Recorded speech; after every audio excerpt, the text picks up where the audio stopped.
আসসালামু আলাইকুম ওয়া রাহমাতুল্লাহি ওয়া বারাকাতুহু। সুপ্রিয় দর্শক, সকলকে আমন্ত্রণ আমাদের আয়োজনের সাথে থাকার জন্য। শুরু করছি সুন্দর জীবনের জন্য। আজ আমরা যে বিষয়টি নিয়ে কথা বলবো তা হলো একজন মহিয়সী নারীকে নিয়ে, যে নারীকে আল্লাহ তাআলা এত সম্মানিত করেছেন, যার নামে পবিত্র কোরআনে পূর্ণাঙ্গ একটি সূরা নাজিল করেছেন, যে নামটি আমরা আমাদের কন্যা শিশুদের নামে নামকরণ করে থাকি। এই নারীকে আমরা শ্রদ্ধা ভরে স্মরণ করব কিয়ামত পর্যন্ত। কে এই নারী জানাবেন আমাদের বিজ্ঞ আপারা। আমাদের সাথে আছেন ডক্টর নাসিমা হাসান, তিনি একজন লেখক এবং শিক্ষাবিদ। আসসালামু আলাইকুম ওয়া রাহমাতুল্লাহ। ওয়ালাইকুম আসসালাম ওয়া রাহমাতুল্লাহি ওয়া বারাকাতুহু। সুপ্রিয় দর্শক, আমাদের সাথে আরও আছেন ডক্টর আফরোজা বুলবুল, তিনি একজন গবেষক এবং শিক্ষাবিদ। আসসালামু আলাইকুম ওয়া রাহমাতুল্লাহি ওয়া বারাকাতুহু। ওয়ালাইকুম আসসালাম ওয়া রাহমাতুল্লাহি ওয়া বারাকাতুহু। সুপ্রিয় দর্শক, আমরা শুরুতে বলেছি যে বিষয়টি নিয়ে আজ আমরা কথা বলবো তা হলো একজন মহিয়সী নারী। কে সেই নারী জানাবেন আমাদের নাসিমা আপা। ধন্যবাদ। আসলে এই মহিয়সী নারী নিয়ে যে কথা বলতে বসেছি, এটা একটা আল্লাহর রহমত। এবং তিনি কে? তিনি মারিয়াম আলাইহিস সালাম। অনেকে নিশ্চয়ের মধ্যে বুঝেও গেছেন, কারণ তুমি তো বলে দিয়েছো যে একটি পূর্ণাঙ্গ সূরা তার নামে নাজিল হয়েছে। সুবহানাল্লাহ। তা আমরা যে এত কথা বলি যে নারীদের মর্যাদা কতটুকু, ইসলামের নারীদের মর্যাদা নিয়ে অনেক সন্দেহ আছে, কত রকম প্রশ্ন ইন্টারনেটে পাওয়া যায়, বা আমাদের নতুন প্রজন্মরা অনেক সময় বিভ্রান্ত হয়ে যায় এগুলো শুনে। তাদের খুব জেনে রাখা উচিত যে আল্লাহ সুবহানাহু ওয়া তাআলা একটি পূর্ণাঙ্গ সূরা, এবং সূরাটি ছোটও নয়, বেশ বড় সূরা, সেটা মারিয়াম আলাইহিস সালামের নামে নামকরণ করেছেন। এবং শুধু তাই নয়, তার কথা কিন্তু সূরা মারিয়ামে আছে, সূরা তাহরিমে আছে, সূরা আলী ইমরানেও আছে। এবং ঈসা আলাইহিস সালাম যে আমাদের নবী, তাকে বলাই হচ্ছে ঈসা ইবনে মারিয়াম, মানে একজন নারীর নামে মাতা হিসাবে তার পুত্র ঈসা আলাইহিস সালাম এভাবে পরিচয় করা হচ্ছে। সুবহানাল্লাহ। করা হচ্ছে। আরও সুন্দর কি ওনার মানে জন্মটা, তিনি কিন্তু এসেছেন ইমরানের পরিবার, খুব বিখ্যাত পরিবার, নবীদের পরিবার। এই ইমরানের পরিবার, আল ইমরান সূরা, এই জন্য আমরা দেখতে পাই যে তার মা কি করলেন, যখন গর্ভবতী ছিলেন, মারিয়াম আলাইহিস সালামের মা, তিনি গর্ভবতী অবস্থায় উৎসর্গ করলেন এই সন্তানকে, গর্ভের সন্তানকে, যে আমি আল্লাহর রাস্তায় আমরা তার সন্তানকে দিয়ে দিই। দেখা গেল একটি মেয়ে, কন্যা সন্তান হয়েছে। তখন উনি বললেন, ইয়া রব, আমার তো একটি কন্যা সন্তান হয়েছে। কিন্তু আল্লাহ সুবহানাহু ওয়া তাআলা কোরআনে আবার লিখলেন যে আমি, মানে উনি তো জানতেন যে আসলে কি ওনার গর্ভে কি আছে। এবং এখানে বলাও হচ্ছে যে পুত্র সন্তান এবং কন্যা সন্তান এক নয়। আসলে আল্লাহ সুবহানাহু ওয়া তাআলার পরিকল্পনা তো আমরা এতই অজ্ঞ, এতই ছোট যে আমরা ধরতে পারার কথা না। তিনি তো তবু নবী ঘরের একজন নারী ছিলেন, যে মারিয়াম আলাইহিস সালামের মাতা। কাজে আমরা প্রথমেই দেখতে পাচ্ছি যে মারিয়াম আলাইহিস সালামের মাতাও অত্যন্ত পরহেজগার ছিলেন, এবং তিনি উৎসর্গ করেছেন এই কন্যা সন্তানকে। এবং দেখা গেল যে এটা যে কত প্রভাবশালী একটি ব্যাপার ঘটে গেল। এবং সুদূর আমি বলবো কি, উনি এবং ওনার সন্তান ঈসা আলাইহিস সালাম দুজনেই ইতিহাসে কিয়ামত পর্যন্ত নাম ওনাদের উচ্চারিত, আমরা কিন্তু শ্রদ্ধা ভরে স্মরণ করব সেই নারীকেই। হ্যাঁ, তো এটা ওনার পরিচয়ের একেবারে যখন ওনার জন্ম হচ্ছে, সেটা মানে আরও কত অ্যামেজিং জিনিস আছে। যে আবার বলা হচ্ছে ওনার গর্ভে যে ঈসা আলাইহিস সালাম হলো, তাকে বলা হচ্ছে কুদরতের নিদর্শন। এটা আল্লাহ তাআলা ঘোষণা করেছেন। কাজে এই কুদরতের নিদর্শনটি এসেছে মারিয়াম আলাইহিস সালামের মাধ্যমে। শুধু তাই নয়, তার গুণাবলীর কথাও কিন্তু কোরআনে আছে, সেটাতে আমি আসছি। তার আগে একটু বলে নিই লালন পালনের ব্যাপারেও আবার কোরআনে আল্লাহ তাআলা বলেছেন। আমরা কিন্তু সব যে ইসলামের যে ঐতিহাসিক ব্যক্তি বা বড় বড় নবী রাসূল, সকলের কিন্তু ওই লালন পালন বা জন্ম থেকে কোনো সবার কিন্তু পাওয়া যায় না। যেমন মূসা আলাইহিস সালামেরটা পাওয়া যায়, এরকম হয়তো অল্প কয়েকজনের। কিন্তু মারিয়াম আলাইহিস সালাম, উনি নবী না হয়েও, হ্যাঁ, উনি আল্লাহর এত মনোনীত বান্দা ছিলেন যে তার লালন পালনের কাহিনীও বলছেন। সেটা কি, যে তাকে রেখেছেন তার রব মানে আল্লাহ তাআলা জাকারিয়া আলাইহিস সালামের তত্ত্বাবধানে। আরেকজন নবী, উনি আবার আরেকজন নবী এবং খালু ছিলেন সম্পর্কে। তারপরে কি, তিনি কাছে গেলে দেখতেন, ওই সময় উনি আবার ইবাদতে থাকতেন বাইতুল মাকদাসেরই একটি ঘরে, পর্দা ঘেরা একটি ঘরে, যে তার সামনে খাবার মজুদ আছে। তখন তো জাকারিয়া সালাম দেখে বলতেন যে, হে মারিয়াম, এসব খাবার কোথা থেকে আসে? উনি বললেন, আল্লাহর তরফ থেকে আসে। হ্যাঁ, আল্লাহর কাছ থেকে আসে।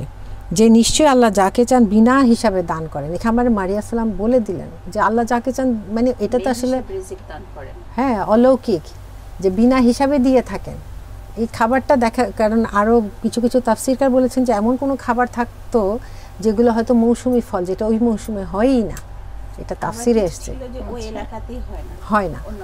তো এগুলো দেখে জাকারিয়া আলাইহিস সালাম খুব বিমোহিত হলেন।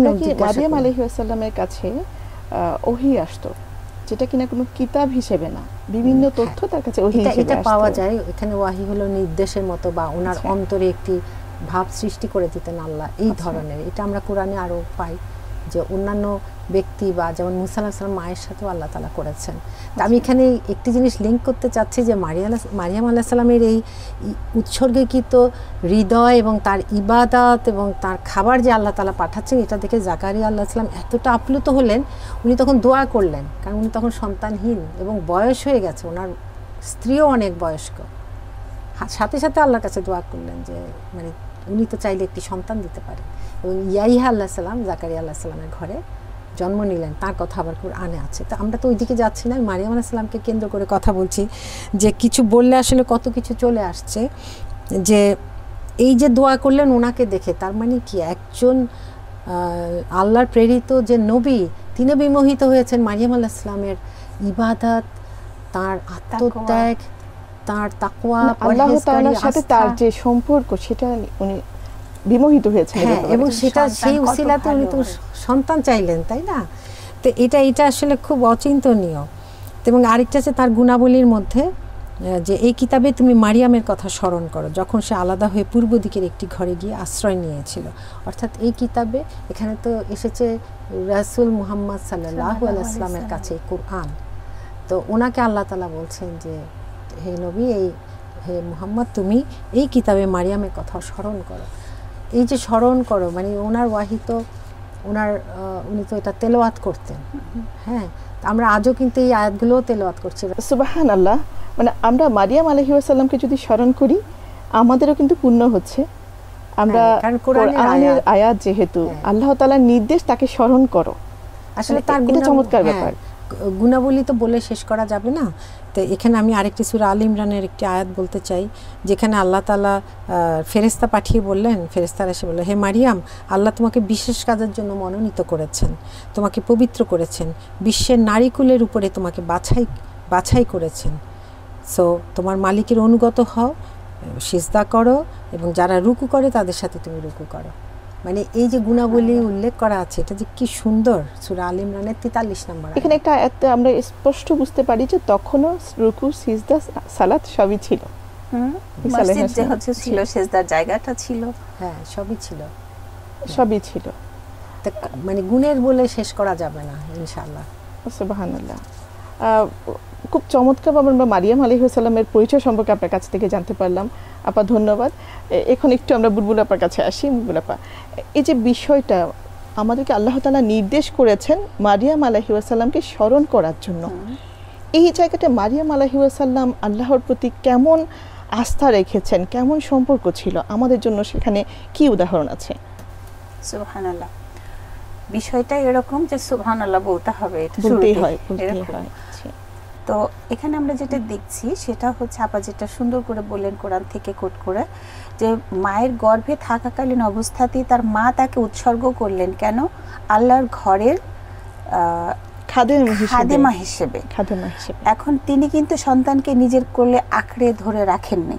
আপা একটা জিনিস নোটিস করেছেন আপা, সেটা হচ্ছে উনি কিন্তু জানতেন না গর্ভে কি কন্যা সন্তান আছে নাকি পুত্র সন্তান আছে। আমরা যেটা দেখেছি, যেটা বোঝা যায় যে উনি ধরেই নিয়েছিলেন যে ওনার পুত্র সন্তান হবে, এবং সেই নিয়তেই উনি এই নিয়তটা করেছিলেন, মানতটা করেছিলেন। কিন্তু আল্লাহর ইচ্ছা ছিল উল্টাটা। কিন্তু এখানে একটা বিষয়কে আমরা লক্ষ্য করতে পারি, কন্যা সন্তান হওয়ার পরও কিন্তু ওনার ইচ্ছা থেকে উনি পিছিয়ে আসেননি। আমি সেটা বলছি, সেটা হচ্ছে যে তার মা একটা নিয়ত করলেন বা মানত মানলেন, আল্লাহ তাকে সেই সন্তানটা দিলেন। ভূমিষ্ঠ হওয়ার পরে উনি জানতে পারলেন যে এটা মেয়ে। তখন উনি আল্লাহকে সারেন্ডার করলেন যে হে আল্লাহ, আমার ঘরে তো মেয়ে সন্তান হয়েছে। আল্লাহ তো আগে থেকেই জানেন, মায়ের যে মানতটা মানা ছিল সেটাও আল্লাহ জানেন, আল্লাহ কি পাঠাচ্ছেন, তাকে দিয়ে কি করাবেন এটাও আল্লাহ জানেন। সুতরাং আল্লাহ তাকে নির্দেশ দিলেন যে তুমি এই মেয়েটাকে যা মানত করেছিলে তোমার মানত পূর্ণ করো এই সন্তানকে দিয়ে। যার কারণে উনি কিন্তু নিজের কোল থেকে সন্তানকে মসজিদে দিয়ে দিলেন। আপা যেটা বললেন যে লালন পালনের কথা, কোনো নবী রাসূল কিভাবে লালিত পালিত হয়েছেন এটা কোরআনে কোথাও বলা নাই। শুধুমাত্র মারিয়াম আলাইহিস সালামের কথা বলা আছে, তিনি নবী না হয়েও তার এই বর্ণনাটা আল্লাহ রাব্বুল আলামিন দিয়েছেন। এটা হচ্ছে শিক্ষা। কিয়ামত পর্যন্ত যদি এই ধরনের কোনো সিচুয়েশনে কেউ পড়ে, এখান থেকে আমরা সেই শিক্ষাটা নিতে পারি যে কিভাবে আমরা বাছাই করব যে কার অভিভাবক কে হবে। লালন পালন যদি মা না থাকেন, মা বাবার অনুপস্থিতিতে তার যদি কোনো অভিভাবক নির্ধারণ করতে হয়, তাহলে কিভাবে আমরা করব, এই শিক্ষাটাও কিন্তু এখানে আছে। আমি ওদিকে যাচ্ছি না। এখানে যে বিষয়টা আপনি জানতে চেয়েছেন সেটা হচ্ছে মারিয়াম আলাইহিস সালামের যে তাকওয়া বা আল্লাহর উপরে নির্ভরশীলতা, সেটা এখানে দেখেন যে উনি কিন্তু ছোটবেলায়, খুব ছোটবেলা থেকেই মা বাবা থেকে পৃথক হয়ে গেলেন। থাকলেন এমন একটা জায়গায়, মসজিদ, ইউজুয়ালি সেখানে কেউ থাকে না। আমরা মসজিদটা একটু নাম বলি, মসজিদটা হচ্ছে বাইতুল মাকদাস। বাইতুল মাকদাস, যেটা ওই সময় পর্যন্ত মানে কাবা ঘরের পরেই যে ঘরের সর্বোচ্চ সম্মানিত সম্মান স্থান ছিল, এখনো আছে। মসজিদে নববী হওয়ার পরে এটা সম্মানটা তৃতীয় স্থানে চলে এসেছে। এখন উনি এমন এক জায়গায় থাকছেন যেখানে অন্য কোনো মানুষ ইউজুয়ালি বাস করে না। যাদের সাথে থাকছেন ওখানে অন্য কোনো মেয়ে সঙ্গী সাথী তার নাই। চিন্তা করেন সিচুয়েশনটা কেমন। সবাই ছেলে, তাকে একটা আলাদা কামরা করে, ছোট্ট একটা ঘর করে তাকে সেখানে সেপারেট করে দেওয়া হয়েছে, উনি এখানে থাকেন। তারপরে সেই ঘরের দরজা এবং মানে সিকিউরিটির জন্য বা নিরাপত্তার জন্য যা কিছু দরকার সবই দিয়ে দেওয়া হয়েছে। এখানে কিন্তু উনি একা একা বাস করছেন। আপাটা যেটা মানে সে সূরা ইমরান, আল ইমরান থেকে আপা যে তিলাওয়াত করেছেন, উনি কিভাবে নিজের লাইফকে কিভাবে মানে চালাবেন বা কি করবেন, নির্দেশনাগুলো সরাসরি আল্লাহর পক্ষ থেকে আসছে। ফেরেশতার মাধ্যমে আল্লাহ রাব্বুল আলামিন তাকে জানিয়ে দিচ্ছেন যে মারিয়াম তুমি এখন এটা করো, এটা করো।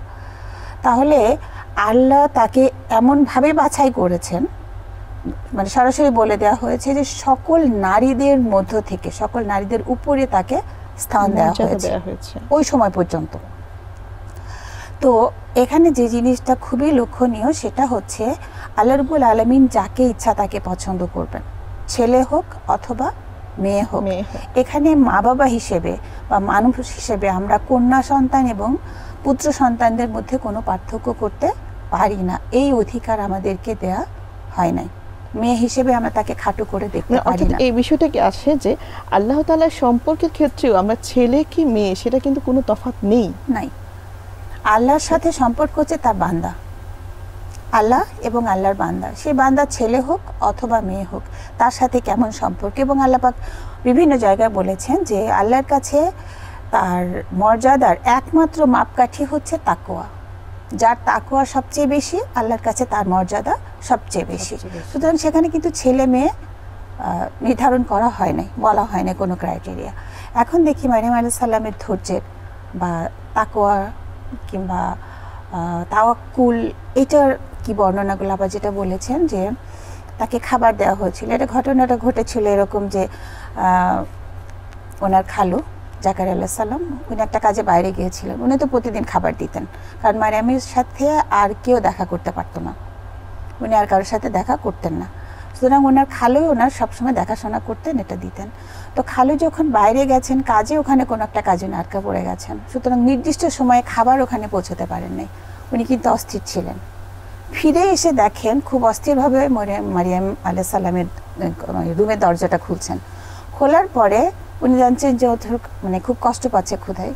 যখন দেখে যে এত সুন্দর খাবার সেখানে সাজানো, উনি সুবহানাল্লাহ, উনি অবাক হয়ে গেছেন।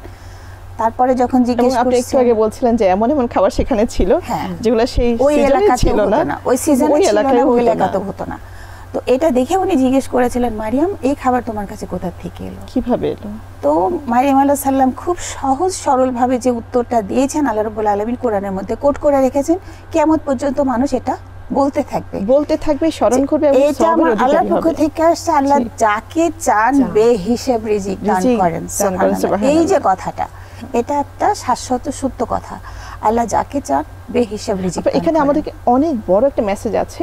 আমরা যারা একটু অসৎ উপায় অবলম্বন করি, মানে আমাদের রিজিকের ভুলে, যে আমরা মনে করি যে বরকতের কথা চিন্তা করে বা আমার সম্পদ বাড়বে সেটা চিন্তা করে কম পাই আমি, এত কম পাই, কিন্তু এই মেসেজটা তার জন্যই যে আসলে আল্লাহ যাকে ইচ্ছা বেহিসাবি দান করে থাকেন। আমি নিজে ইচ্ছা চেষ্টা করলে কিছু করতে পারবো না যদি না আমার আল্লাহ এখন যে প্রশ্নটা এইভাবে এসে যায় জায়গায়, যারা অসৎ উপায় অবলম্বন করছেন তারা যদি একটু ধৈর্য ধারণ করতেন তারা হয়তো সৎভাবে এই অর্থটাই উপার্জন করতে এটা তো পারতেন। ঠিকই আছে যে যার রিজিকে যা আছে সে সেটা পাবেই যেভাবে হোক, সুতরাং একটু ধৈর্য ধরে অপেক্ষা করতে হবে, আল্লাহর দেয়া নির্ধারিত গণ্ডির মধ্যে থাকতে হবে, তাহলে আল্লাহ একসময় দিয়ে দিবেন ইনশাআল্লাহ। আরেকটা বিষয় যেটা সেটা হচ্ছে যে ওনার মা হওয়া, অবিবাহিত অবস্থাতে স্বামী ছাড়া মা হওয়া একটা মেয়ের জন্য ওই সময়েও একটা বিব্রতকর অবস্থা ছিল, এখনো আছে, যে কোনো সময়ের জন্য কিন্তু একটা মানে অলৌকিক ব্যাপার। এটা আমরা এটাকে অসৎ মানে উপায় বলি, কিন্তু আল্লাহর ইচ্ছা যদি হয়, যেমন আদম আলাইহিস সালাম এবং হাওয়া আলাইহিস সালামকে আল্লাহ রাব্বুল আলামিন বানিয়েছেন পিতামাতা ছাড়া, এটা তার একটা কুদরত। আপা বললেন যে ঈসা আলাইহিস সালামের জন্ম, এটা একটা কুদরতি নিদর্শন। তো এটা হচ্ছে যে যেই আল্লাহ মা এবং বাবা ছাড়া মানুষ বানাতে পারেন, তিনি কি শুধুমাত্র পিতা ছাড়া মানুষ বানাতে পারেন না? কোনো ব্যাপার না, তার জন্য কোনো ব্যাপারই না। এটাই কিন্তু ঈসা আলাইহিস সালামকে মারিয়াম আলাইহিস সালামের গর্ভে জন্মদানের মাধ্যমে আল্লাহ কিন্তু এটা প্রমাণ করেছেন। এবং এই সময় যে ঘটনাটা ঘটেছিল সেটা দেখেন কিরকম, যে একজন খুবই সুন্দর সুদর্শন যুবক মারিয়াম আলাইহিস সালামের সামনে এসে দাঁড়ালেন, কিন্তু স্বাভাবিকভাবে ভয় পেয়ে গেছেন যিনি কে, এবং উনি বলছেন আল্লাহর ওয়াস্তে তুমি আমাকে ছেড়ে দাও। উনি কিন্তু আল্লাহর নাম নিয়ে বলেছেন যে তুমি আমাকে ছেড়ে দাও, আমি কোনো খারাপ মেয়ে নই। তো তখন জিবরাইল আলাইহিস সালাম ওই পোশাকে এসেছিলেন, মানে ওই সাজে এসেছিলেন, উনি বুঝতে পারেন নাই। তো তখন উনি, এটাও কিন্তু আল্লাহর পক্ষ থেকে আরেকটা পরীক্ষা তার, ঠিক আছে। উনি যদি ফেরেশতার রূপেই আসতেন তাহলে তো উনি কিছু মনেই করতেন না, কিন্তু উনি আসছেন মানুষের মধ্যে এবং খুবই সুদর্শন একজন মানুষ হিসেবে আসছেন, এবং তার তাকওয়া তাকে এভাবে তাকে রেসপন্স করতে বা তাকে ডিনাই করতে উদ্বুদ্ধ করেছে। এখন তখন উনি বললেন যে তোমার ভয় পাওয়ার কিছু নেই, আমি জিবরাইল আল্লাহর পক্ষ থেকে তোমার জন্য একটা সুসংবাদ নিয়ে এসেছি, সেটা হচ্ছে একটা পুত্র সন্তানের সুসংবাদ নিয়ে এসেছি। তখন উনি স্বাভাবিকভাবেই ভড়কে গেলেন যে আমার তো বিয়ে হয় নাই, আর কোনো পুরুষ আমাকে স্পর্শ করেনি, তাহলে আমার ছেলে হবে কিভাবে? তখন জিবরাইল আলাইহিস সালাম বললেন যে তোমার আল্লাহ যদি চান তাহলে এভাবেই হবে। তখন উনি ওনার হাতের এখানে আসতেন, জামার নিচে একটা ছোট্ট করে ফু দিয়ে দেন। বিষয়টা এরকম না যে একদিন 2 দিন 3 দিন এভাবে করতে করতে 9 মাস 10 মাস এভাবে প্রেগনেন্সি আসছে এত বড় সময় নিয়ে, সেটা না। উনি সাথে সাথেই প্রেগনেন্সি ফিল করলেন এবং ওনার পেটটা বড় হয়ে গেল। অল্প দিনের মধ্যে সবাই জেনে গেল যে মারিয়ামের কি ঘটনা ঘটছে। এরপরে উনি লোকচক্ষুর অন্তরালে যাওয়ার জন্য, এবং আল্লাহর সিদ্ধান্তকে কিন্তু উনি মেনে নিলেন। ওনাকে বলা হলো উনি একজন নবী হবেন, এবং এটা আল্লাহর বিশেষ একটা নিদর্শন। আল্লাহ তোমাকে মনোনীত করেছেন মেয়েদের পক্ষ থেকে, মেয়েদের মধ্য থেকে, যে তোমার মাধ্যমে পৃথিবীতে একজন নবী আসবে, তিনি হবেন ঈসা মাসিহ। তো এই সময়টা ধৈর্য ধারণ করা, এটাকে মেনে নেয়া, আল্লাহর সিদ্ধান্তকে মেনে নেয়া, এবং তিনি লোকচক্ষুর অন্তরালে চলে গেলেন এখান থেকে একা একা। যে মেয়ে কখনো এই মসজিদ থেকে বাইরে বের হয় নাই, সে দুনিয়ার কোনো পথঘাট কিচ্ছু চেনে না, সে কোথায় যাবে? এরপরে কিন্তু উনি চলে গেলেন সেখান থেকে, যেহেতু বিভিন্ন মানুষ বিভিন্ন ধরনের কথা বলছিল। তারপরে জাকারিয়া আলাইহিস সালামকে ব্লেম করা হচ্ছিল। এই ঘটনা তো আমরা মোটামুটি সবাই জানি যে ঘটনাগুলো কি ঘটেছিল। পরে উনি ওখান থেকে চলে গেলেন। কোথায় চলে গেলেন? অনেক দূরে একটা গ্রামে চলে গেলেন, পাহাড়ে, এবং সেখানে কোনো খাবার নাই, পানি নাই, কিছু না। এই সময় উনি একটা আশ্রয় নিলেন একটা গাছের নিচে, এমন একটা গাছ, শুকনা বা মৃত প্রায় খেজুর গাছ, যার কোনো ডাল ছিল না, কোনো ফল ছিল না। পরে উনি ওখানে বসে, একটা অনেক লম্বা মানে গল্প আমি কাট করছি, উনি ওখানে থেকে আল্লাহর উপর তাওয়াক্কুল করে বলছেন, আল্লাহ এর চেয়ে ভালো হতো যে আমি এর আগে মরে যেতাম। ইসরায়েল কিন্তু আমরা মেয়েরা এরকম আক্ষেপ করে বলে থাকি। তখন জিবরিল আলাইহিস সালাম এসে বললেন যে তোমার এত দুঃখ পাওয়ার বা কষ্ট পাওয়ার কিছু নাই, তুমি তোমার পায়ের নিচে দিয়ে দেখো নহর প্রবাহিত হচ্ছে, তুমি এখান থেকে পানি খাও, আর গাছের এই শুকনো ডাল ধরে ঝাঁকুনি দাও, দেখো এখান থেকে তোমার জন্য খাবার আসবে। তো উনি করলেন, ওখানে থেকে পানি, তারপরে গাছ থেকে খেজুর, এগুলো উনি খেলেন। ওনার যে সন্তান হলো খুব মানে কষ্টের মধ্য দিয়ে হলো, কিন্তু সাথে সাথে অনেক পরিষ্কার, যেহেতু পানি ব্যবস্থা আল্লাহ করে দিলেন, খাবারের ব্যবস্থা করলেন, খেলেন এবং চলে আসলেন লোকালয়ে। এবং আমরা জানি আল্লাহ বলেছিলেন যে তুমি কোনো কথা বলো না, তুমি ওদেরকে ইশারা করে বলবে, বাচ্চা কথা বলবে, আর আমি রোজা রেখেছি। আর ওই সময় রোজার বিধানটা এরকম ছিল যে কেউ কারোর সাথে কোনো কথা বলতো না। তো এই যে ঘটনাগুলো, উনি ফিরে আসার লোকালয়ে মানুষের জবাব দিতে যে উনি ছেলের দিকে নির্দেশ করলেন। ছেলে বলে দিলেন যে আমি আল্লাহর বান্দা, আব্দুল্লাহ, আমি আল্লাহর বান্দা, তার প্রেরিত রসুল, ঈসা আমার নাম, আমি একজন নবী, আমাকে তাওরাত ইনজিল দেওয়া হয়েছে কিতাব হিসেবে। এই যে ঘটনাগুলো বলার পরে এই মায়ের প্রতি যে অপবাদ, যে খারাপ দৃষ্টি মানুষের ছিল, এগুলো কিন্তু সব চলে গেল, উল্টে গেল। সবাই তাকে অনেক বেশি রেসপেক্ট করতে লাগলো। তো এই সব কিছু মিলেই কিন্তু আমরা দেখি যে যিনি কিন্তু সব হারিয়ে ফেলেছেন। ছোটবেলা থেকে মা বাবা ছিল না, যে মসজিদে উনি আশ্রয় ছিলেন সেই মসজিদ থেকে উনি চলে গেলেন। তো এই সব ত্যাগ করার বিনিময়ে কি পেয়েছেন? আল্লাহর সন্তুষ্টি, আল্লাহর সন্তুষ্টি পেয়েছেন এবং আল্লাহর এক নেক বান্দার মা হওয়ার সৌভাগ্য অর্জন আমরা কি করেছেন। এখান থেকে এই সিদ্ধান্তে আসতে পারি যে আমরা যদি আল্লাহর উপর তাওয়াক্কুল করি, আল্লাহ আমাদের মনের মধ্যে সেই নির্দেশনা দিয়ে দিবেন যেটা আমরা আল্লাহর কাছ থেকে চাচ্ছি। এটা একটা ওহির একটা নিদর্শন হচ্ছে যে সরাসরি ফেরেশতা এসে কিছু কথা বলে, আর কিছু হচ্ছে আল্লাহ মানুষের মনের মধ্যে ওই জিনিসটা তৈরি করে দেন, আমরা যেটাকে ইলহাম বলে থাকি। হ্যাঁ, ঠিক। তো যার আল্লাহর সাথে সম্পর্ক যত বেশি থাকে তার মনের মধ্যে কিন্তু আল্লাহ সেই নির্দেশনাগুলো দিয়ে দেন। তো মারিয়াম আলাইহিস সালামের জীবনী থেকে আমরা যদি দেখি যে আল্লাহর উপরে সর্বক্ষেত্রে সব দিক থেকে তার এত বেশি তাওয়াক্কুল ছিল, উনি স্বামীর সংসারের মানে সুখ শান্তি এগুলো উনি পান নাই, মা বাবার আদর যত্ন যে পান নাই, বিষয়গুলোকে আমরা আঁকড়ে ধরি, প্রধান বিষয় মনে করে আঁকড়ে ধরি, এগুলো ওনার কিছুই ছিল না, উনি কিছুই পান নাই। কিন্তু তারপরেও ওনার মর্যাদা আল্লাহর কাছে এত বেশি বাড়িয়ে দিয়েছেন। অত্যন্ত সুন্দরভাবে শুনছিলাম, আসলে বেশ চমৎকারভাবে বুলবুল আপা বলছিলেন। ঠিক এখান থেকে একটা বিষয় নিয়ে আপনার কাছে আসি, সেটা হচ্ছে ধৈর্যের যে পরীক্ষা আল্লাহ তার নিয়েছেন প্রতিটা ক্ষেত্রে, সেই ধৈর্য থেকে আমরা আসলে কিভাবে উদাহরণ হিসেবে আমাদের নিজের জীবনে ব্যবহার করতে পারি? ডক্টর বুলবুল একটু আগে যে কথাগুলো বলছিল যে প্রত্যেকটা কিন্তু যেমন তাওয়াক্কুলের উদাহরণ, তেমনি ধৈর্যের, একাধারে কিন্তু এটা ধৈর্যেরও উদাহরণ। কেননা তাওয়াক্কুল ধৈর্য এগুলো এত অঙ্গাঙ্গিভাবে জড়িত, যার ধৈর্য আছে সেই কিন্তু তাওয়াক্কুল করতে পারে। আমরা এখনকার দিনে কিন্তু এটাই পারি না, আমরা তাওয়াক্কুল করতে পারি না, কারণ আমাদের ধৈর্যটা কম, আমরা একটুতেই অস্থির হয়ে যাই। কিন্তু মারিয়াম আলাইহিস সালামের ঘটনা আমাদেরকে দেখাচ্ছে, বিশেষ করে কোরআনে যেভাবে দেখিয়েছে, এই যে মনোনীত বান্দা হয়েছেন উনি, বান্দি, আল্লাহর বান্দা, এবং তাকে কিভাবে আল্লাহ তাআলা মনোনীত করলেন ঈসা আলাইহিস সালামের মা হওয়ার জন্য, এবং সেই ঈসা আলাইহিস সালামও জন্ম নিলেন অলৌকিকভাবে। এগুলো প্রত্যেকটি পদে কিন্তু ওনাকে ধৈর্য ধরতে হয়েছে। বিশেষ করে আমি যখন মেয়েদের হেলথ রিলেটেড একটি কাজ করছিলাম, যখন মানে এটা ছিল ইসলামিক দৃষ্টিভঙ্গি থেকে কাজটা আমার, তো তখন আমি মারিয়াম আলাইহিস সালামের আয়াতগুলো পড়ছিলাম। আমি যত পড়ছিলাম তত অবাক হচ্ছিলাম যে প্রসব বেদনা উপস্থিত হয়েছে একটি মেয়ের, সে সম্পূর্ণ একা এবং নির্জন একটি জায়গায়, এমন না যে সম্পূর্ণ একা একটি ঘরে বা একটি বাসায়, আমরা যেমন একটি বাসাতেও একা থাকতে ভয় পাই, কিন্তু ওনার হলো এমন সময় প্রসব বেদনা হয়েছে, উনি একদম একটি লোকালয়ের বাইরে একটি জায়গা, এবং সেখানে আশেপাশে কেউ নেই, এবং তিনি জানেন যে ওনার এই সন্তানটি পিতা ছাড়া একটি অলৌকিক সন্তান, এবং মানুষ কত রকম অপবাদ দিবে, এই কষ্টগুলো ওনাকে কুড়ে কুড়ে মানে ওনার কাছে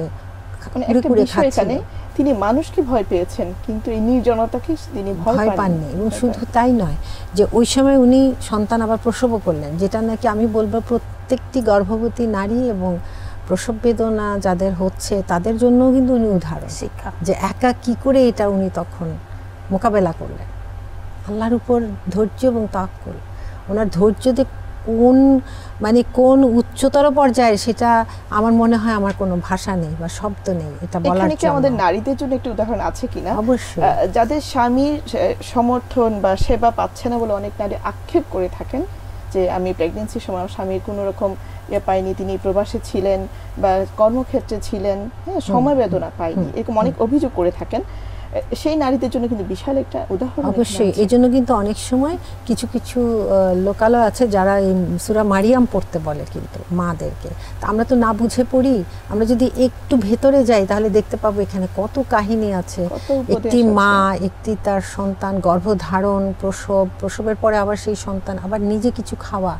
ওখানে কিন্তু ফেরেশতা এসে বললেন যে তুমি ওই ঝর্ণার পানি পান করো। ঝর্ণার পানি কিন্তু কি অন্যতম শ্রেষ্ঠ পানি কিন্তু ওই জায়গার ঝর্ণাগুলো, যেখানে উনি মানে এটা কিন্তু বোঝা যায়। আর খেজুরও কিন্তু ওই জায়গার ওই স্থানের আর বিশেষ আগে করে ছিল না, মানে ওনার সময় ওই ঝর্ণা নাজিল হলো, আল্লাহ বিশেষ রহমত দান মানে এই যে করেছেন। পুষ্টিকর খাবার খেতে হবে এটাও কিন্তু একটি এবং এখনো পর্যন্ত কিন্তু খেজুর খেলে আমরা হ্যাঁ।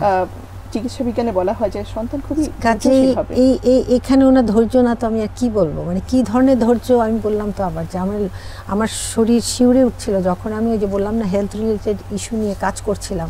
আমার কাছে মনে হচ্ছে এই এক্সাম্পলটা কত বড় সাহস যোগাবে প্রত্যেকটি নারীর জন্য। আমার মনে হয় যে আমাদের সংসার থেকে শুরু করে শিক্ষা প্রতিষ্ঠানের যে কয়টা স্তর আছে প্রত্যেকটা জায়গায় যদি আমরা সূরা মারিয়াম মেয়েদেরকে অন্তত শেখাই ধৈর্য কাকে বলে, কিভাবে ধৈর্য ধারণ করতে হয়, কোন কোন স্টেপে কিরকম, এবং আরেকটা এটা একটা ব্যাপার হচ্ছে শিক্ষণীয়। একজনের পরিস্থিতি কিন্তু আরেকজনের সাথে মিলবে না। মিলবে না, হ্যাঁ, আল্লাহ হুবহু কিন্তু মিলবে না, অবশ্যই মিলবে এই না। আস্থার জায়গা, ধৈর্যের জায়গাটার জন্য আল্লাহ কিন্তু আল্লাহ তাআলা আবার প্রতিফলও দিলেন। উনি ধৈর্য ধরেছেন, ফেরেশতা পাঠালেন, ফেরেশতা এসে ওনাকে সমবেদনাও দিল যে তুমি একটু মুখটা ধো, দুঃখ করো না, তুমি এরকম করো, এটা খাও। হ্যাঁ, তো কাজেই এটা তো গেলই। আরেকটি এখানে আয়াত আমি উল্লেখ করতে চাই। সেখানে আল্লাহ তাআলা বলেছেন আল্লাহ মুমিনদের জন্য দৃষ্টান্ত পেশ করেছে ইমরানের কন্যা মারিয়ামের, যে আজীবন তার সতীত্ব রক্ষা করেছে। এটা কিন্তু যে আল্লাহ এটা ক্লিয়ার করলেন যে উনি সতীত্ব যে রক্ষা করেছেন। অতঃপর আমি আমার সৃষ্ট রূহগুলো থেকে একটি রূহ তার মধ্যে ফুঁকে দিলাম, যেটা ঈসা আলাইহিস সালাম। সে তার মালিকের কথা ও তার প্রেরিত কিতাবসমূহের উপর পুরাপুরি বিশ্বাস স্থাপন করেছে। সে ছিল আমার একান্ত অনুগত বান্দাদের একজন। এবং আরবিতে আছে কানিতিন, হ্যাঁ, যে ওয়াকান আমরান মাকদিয়া। এখানে আছে যে আল্লাহ তাআলার যে স্থিরগত ব্যাপার, এটা তিনি এত অনুগত ছিলেন, এমনভাবে এটা নিজেকে সাবমিট করলেন যে আল্লাহ ওনাকে ঘোষণা করেছেন কানিতিন, যে অত্যন্ত অনুগত। এবং আবারও বলবো যে আরবি থেকে বাংলা খুব সহজ ব্যাপার না। এটা কানিতিন আমি অনুগত যে বলে দিলাম, এটা দিয়ে কিন্তু এটা আনুষ্ঠানিক বোঝা গেল। অনেক কিছু ব্যাপার, এটা খুব উচ্চ পর্যায়ের আনুগত্য। আচ্ছা, ওনাকে সেটা ঘোষণা করা হচ্ছে। এবং উপরন্তু এই সূরা তাহরিমের এই আয়াতটায় সকল মুমিনদের জন্য উনি মানে মুমিন পুরুষ এবং নারী, শুধু নারীদের জন্য না, সকলের জন্য উদাহরণ। সুবহানাল্লাহ, সুবহানাল্লাহ। ধন্যবাদ নাসিমা আপা। সর্বশেষ প্রশ্নটা নিয়ে আসছি বুলবুল আপার কাছে। আপা, অনেক কিছু বিষয় আমরা জানলাম, ধৈর্য ধারণের ব্যাপার, আল্লাহর উপর আস্থা রাখার ব্যাপার, কিন্তু এখানে সন্তানের মা বাবা হিসেবে আমরা আমাদের সমাজে সন্তানের জন্য অনেক রকম ত্যাগ স্বীকার করে থাকি। নিঃসন্দেহে মা বাবারা অনেক ত্যাগ স্বীকার করে একজন সন্তানকে বড় করে তোলেন। তো এখানে একজন মা হিসেবে মারিয়াম আলাইহিস সালাম কেমন ছিলেন? আসলে মানে যার মর্যাদা আল্লাহ নিজেই এতটা বৃদ্ধি করে দিয়েছেন, যাকে সতীত্বের সবচেয়ে বড় সাক্ষী হিসেবে আল্লাহ পেশ করেছেন, যার মাধ্যমে পিতা ছাড়া সন্তানকে জন্মদানের একটা উদাহরণ আল্লাহ দুনিয়াতে রেখেছেন, সেই মা কেমন তার সন্তানের প্রতি বিহেভ করবেন এটা আল্লাহর পক্ষ থেকে আল্লাহ তাকে শিখিয়ে দিয়েছেন। মানে উনি কিভাবে করবেন যখন আশেপাশে কেউ নাই, প্রসব বেদনার সময় কেউ নাই, উনি নিজে সন্তানকে কোলে তুলে নিয়েছেন, তাকে টেক কেয়ার করেছেন। যখন নিজের শরীরেই তখনও ব্যথা যন্ত্রণা, তার মধ্য থেকেও তিনি কিন্তু বাচ্চাকে টেক কেয়ার করছেন। তার মানে হচ্ছে একজন মা নিজে যতই কষ্টের মধ্যে থাক না কেন, তার ফোকাসটা থাকে হচ্ছে সন্তানকে তার যত্ন করা। এবং এটা পিতার তো অবশ্যই দায়িত্ব থাকে, কিন্তু যেহেতু মার গর্ভে দেওয়া হয়েছে, মার প্রাইমারি রেসপন্সিবিলিটি সন্তানকে প্রথম যত্ন করার যে দায়িত্বটা, সেটা হচ্ছে একজন মায়ের। আমরা অন্যদের কাছে ফেলে দিই, মানুষ করার জন্য অন্যের কাছে দিয়ে দিই, এগুলো আসলে একজন মায়ের সাথে যায় না। মায়ের যে রেসপন্সিবিলিটিতে আল্লাহ রাব্বুল আলামিন কর্তৃক নির্ধারিত, পৃথিবীতে যে তাকে যখন মা বানানো হয়েছে, তখন মা হিসেবে তার জন্য যে দায়িত্ব কর্তব্যগুলো অ্যাসাইন করা হয়েছে, এটা আল্লাহর পক্ষ থেকে। সুতরাং এই রেসপন্সিবিলিটি বা দায়িত্ব কর্তব্য আমরা অন্যের কাছে দিয়ে দিই, এটা কিন্তু আমাদের দেওয়াটা উচিত না। দেওয়ার পরে যদি সেটা 100% মানে ঠিক মতো হয়, সেটা আলাদা কথা, কিন্তু বেশিরভাগ ক্ষেত্রে আমি অন্যকে দিয়ে যদি আমার কাজটা করাই, তাহলে আমি করলে যেভাবে হবে, অন্য করলে সেভাবে হবে না এবং হয় না, এটাই বাস্তবতা। সুতরাং মারিয়াম আলাইহিস সালামের কাছ থেকে আমাদের এইটা শেখা উচিত, একজন সন্তান আমার আশেপাশে যদি কেউ না থাকে, একজন মা হিসেবে আমার সব কষ্টকে হজম করে সন্তানকে টেক কেয়ার করা, এই সন্তানকে একটা ভালো কথা বলতে শেখানো, ভালোভাবে মানুষের কাছে প্রেজেন্ট করা, তাকে উত্তম উপায়ে মানুষের কাছে পরিচয় করে দেয়, এই জন্য আমাদের সচেষ্ট হওয়া উচিত। এখানে আমি একটু যোগ দিতে চাই, সেটা হলো যে মারিয়াম আলাইহিস সালামকে কোরআনেই বলা হয়েছে যে ঈসা আলাইহিস সালামের মা সিদ্দিকিয়া। আমরা এই সিদ্দিক বলতে কিন্তু আবু বকর সিদ্দিক রাদিয়াল্লাহু আনহুর কথা খুবই মনে পড়ে। উনি ছিলেন সত্যবাদী এবং অত্যন্ত অনুগত প্রাণ। রাসূলুল্লাহ সাল্লাল্লাহু আলাইহি ওয়াসাল্লামের প্রতিটি কথা তিনি বিনা বাক্য ব্যয়ে মেনে নিতেন। এই মারিয়াম আলাইহিস সালাম ওইরকমই ছিলেন, এবং মা হিসাবে সিদ্দিকিয়া থাকা খুব সহজ ব্যাপার নয়। আমরা বুঝতে পারি যে চতুর্দিকে যখন মিথ্যার সয়লাব, তখন সত্য কথা বলা, সত্যের উপরে টিকে থাকা এটা কঠিন। তো উনি ছিলেন, এবং আমি বলবো মা হিসাবে যে ওনার ত্যাগ, এখানেও অবশ্যই ত্যাগ করতে হয়, কারণ নিশ্চয়ই এটা তো কঠিন কাজটি করতে হয়েছে মা হিসাবে, যেটা আল্লাহ তাআলাই ঘোষণা করেছেন সুবহানাল্লাহ। যেটা আমরা চেষ্টা করব আমাদের বোনেরা, যে আমরা যাতে বাচ্চাদের কাছে সত্যবাদী থাকি, হয়তো মিথ্যা না বলি, এবং আমরা আসলে বাচ্চাদের কাছে না, বাচ্চারাও যেন সত্যবাদী হয়, এই জন্য নিজেকে সত্যবাদী হিসেবে পেশ করা, নিজেকে মানে সত্যবাদিতাটা আমরা আবার ফিরিয়ে আনতে পারি, সেটাই। ধন্যবাদ নাসিমা আপা, সে সাথে ধন্যবাদ জানাচ্ছি বুলবুল আপাকেও। সুপ্রিয় দর্শক, আজ যে বিষয়টি নিয়ে আমরা আলোচনা করেছি তা হচ্ছে মহিয়সী নারী হযরত মারিয়াম আলাইহিস সালাম সম্পর্কে, যার জীবন আমাদের জীবনকে করতে পারে সুন্দর ও কল্যাণময়। তার জীবনের আল্লাহর উপর আস্থা রাখা, ধৈর্য ধারণ করা, এবং সর্বশেষ যে সন্তান লালন পালনের ক্ষেত্রে তিনি যে সত্যবাদী ছিলেন, এই বিষয়গুলো যদি আমরা আমাদের জীবনে ধারণ করি, আমাদের জীবনও হতে পারে মারিয়াম আলাইহিস সালামের মতো কল্যাণময়। সুপ্রিয় দর্শক, আগামী অনুষ্ঠান দেখার আমন্ত্রণ জানিয়ে আমরা এখানে শেষ করছি। ভালো থাকুন, সুস্থ থাকুন। আসসালামু আলাইকুম।